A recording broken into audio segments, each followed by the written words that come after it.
Alcoholics anonymous தினமும் நம் சிந்தனைக்கு ஏப்ரல் 24. நம்மை நாமே அன்பு செய்ய கற்றுக்கொள்தல். நாம் நம்மை அன்பு செய்பவர்களால் சூழப்பட்டு இருப்பினும் குடிநோய் என்பது ஒரு தனிமைப்படுத்தும் விவகாரம். பிறரை நாம் மேலாதிக்கம் செய்வதன் மூலமோ அல்லது பிறரின் கீழ் சார்ந்திருப்பதன் மூலமோ நமது உணர்ச்சிகளுக்கும் பாதுகாப்பு தேடினோம். இன்னும் கூட பிறரை அதிகாரம் செய்தோ அல்லது அவர்களுக்கு கீழ் அவர்களை சார்ந்திருந்தோ நாம் அந்த உணர்ச்சி பாதுகாப்புகளை தேடுகிறோம். நான் எனது குணப்பட்டியல் தயாரித்த போது என் வாழ்வில் வந்து போன பெரும்பாலானவர்களிடம் ஒரு ஆரோக்கியமற்ற உறவுமுறை வைத்திருந்ததை காண்கின்றேன். என் நண்பர்கள், என் குடும்பம் ஆகியவர்களிடமிருந்து தனிமைப்படுத்தப்பட்டதாக உணர்ந்து இதற்கு ஒரு சரியான உதாரணம்.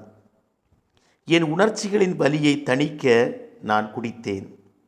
தெளிவுத்தன்மையில் தொடர்ந்து நிலைத்திருப்பதன் மூலமும் ஒரு நல்ல வழிகாட்டியை தேர்ந்தெடுத்து கொள்வதன் மூலமும் 12 வழிமுறைகளில் செயல்படுவதன் மூலமும் என்னால் எனது சுயமரியாதையை வளர்த்து கொள்ள முடிந்தது.